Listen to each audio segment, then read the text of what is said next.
Shalom saudara-saudara, semangat pagi. Semangat bersukacita di dalam kasih dan kebaikan Tuhan Yesus yang setia menghibur kita, menguatkan kita dengan firman-Nya. Saudaraku, hari ini kita masih di dalam Mazmur pasal 1 ayat 6. Sebab Tuhan mengenal jalan orang benar, tetapi jalan orang fasik menuju kebinasaan. Kita merenungkan frasa yang kedua, jalan orang fasik. Siapakah orang fasik itu? Beberapa waktu yang lalu kita sudah membahas pengertian orang fasik secara singkat.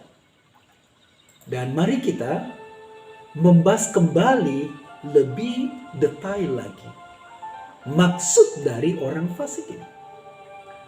Orang fasik disejajarkan dengan orang berdosa dan orang pencemooh Tuhan. Di ayat 1. Mereka adalah orang-orang yang ada di sekitar kita, bahkan bisa saja ada dalam lingkungan kita. Orang fasik dalam teks bahasa Ibrani adalah resaim, dari kata rasa, dan diberi imbuhan im yang artinya jamak. Dan kita memberi, Alkitab kita berkata orang-orang fasik. Orang fasik didefinisikan sebagai berikut. Yang pertama, orang fasik yang dimaksud adalah orang yang tidak beriman kepada Tuhan. Secara umum orang fasik didefinisikan sebagai orang yang tidak percaya kepada Tuhan. Mereka adalah orang-orang yang tidak mengenal dan tidak menyembah Tuhan. Atau mereka secara sadar mengambil posisi itu untuk tidak mempercayai dan menyerahkan dirinya kepada Yahweh Allah Israel. Dalam 2 Samuel pasal 4 ayat 11, kata orang-orang fasik, resaim, yang dimaksud adalah orang yang tidak beriman kepada Tuhan. Demikian juga dalam Kejadian 18 ayat 23, orang fasik itu adalah orang yang tidak mengenal Allah Israel dan mereka hidup dalam dosa-dosanya. Hidup dalam penyembahan ilah-ilah. Dan kalau didefinisikan saat ini orang fasik itu adalah mereka yang menolak untuk mempercayai Tuhan Yesus sebagai Tuhan dan Juru Selamatnya. Dan mereka hidup dalam dosa-dosa penyembahan berhala. Dan mereka tidak mau menerima Injil keselamatan. Yang kedua, orang fasik berarti orang yang hidupnya tidak sesuai dengan firman. Orang fasik dalam pengertian ini adalah orang yang tinggal dalam lingkungan kita, bisa saja sekomunitas dengan kita, satu gereja dengan kita, namun cara hidupnya bertentangan dengan jemaat Tuhan yang asli. Karena jemaat Tuhan itu hidupnya sesuai dengan kehendak Tuhan. Mereka bisa saja setia ke gereja dan berjemaat di satu gereja tertentu. Sebagai contoh dalam Keluaran 2 ayat 13. Demikianlah bunyinya, ketika keesokan harinya ia keluar lagi. Maksudnya Musa. Didapatinya 2 orang Ibrani tengah berkelahi. Ia bertanya kepada yang bersalah itu, "Mengapa engkau pukul temanmu?" Saudaraku, kata orang yang bersalah itu ditulis rasa. Jadi rasa itu adalah orang yang melakukan pelanggaran. Dan mereka disebut juga sebagai orang fasik. Ini menunjukkan kepada jemaah Israel, orang Israel yang melakukan kesalahan bertentangan dengan firman Tuhan. Dan melanggar kehidupan jemaat Tuhan. Demikian juga dalam Yesaya pasal 3 ayat 18. Kalau aku berfirman kepada orang jahat, engkau pasti dihukum mati.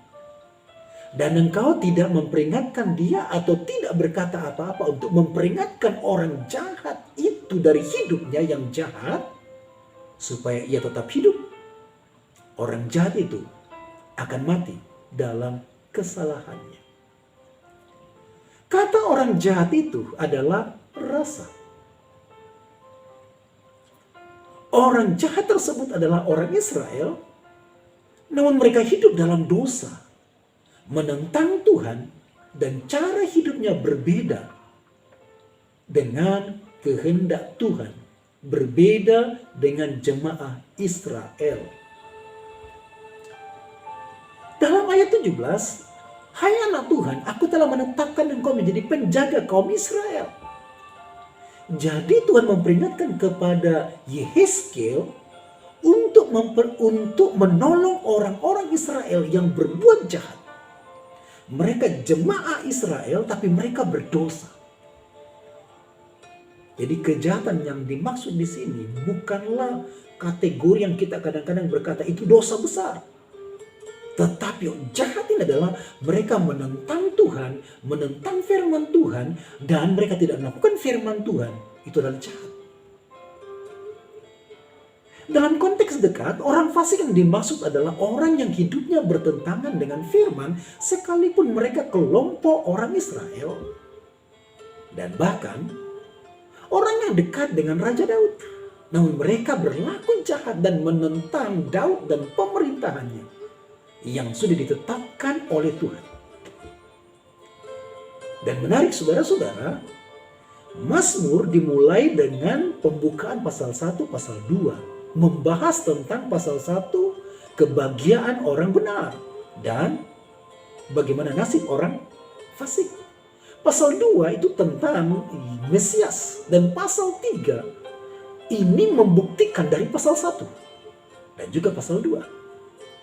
Nah, di pasal 3, Absalom adalah anak dari Daud sendiri yang melakukan pemberontakan kepada ayahnya. Di dalam pasal 3 ayat 2, Daud menyebut Absalom dan kelompoknya sebagai lawan.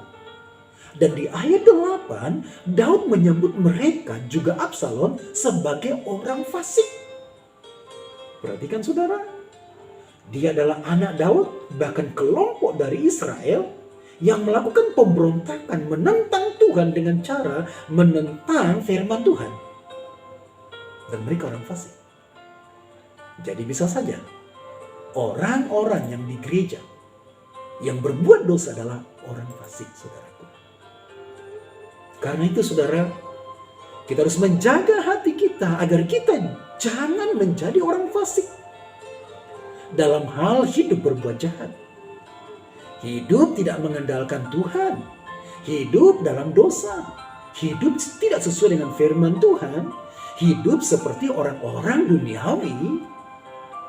Hidup dalam gagasan dan ide-ide duniawi. Dan akibatnya adalah yang pertama, kehidupan tidak berkualitas di hadapan Tuhan. Mereka seperti sekam. Yang kedua, pasti akan mengalami penghukuman kelak dan semuanya akan dipertanggungjawabkan. Karena itu jaga hati kita. Kiranya Tuhan menolong kita semua. Mari kita berdoa. Tuhan Yesus, tolonglah kami untuk memiliki hati yang murni, selalu mengandalkan-Mu, tidak berlaku fasik dalam pikiran, perkataan, perbuatan kami.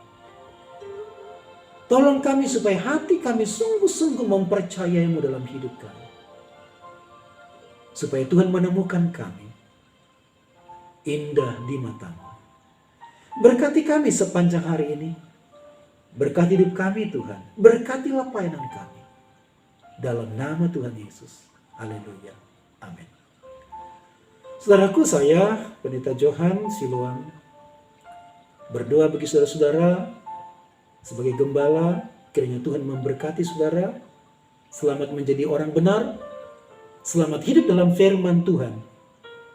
Shalom, shalom.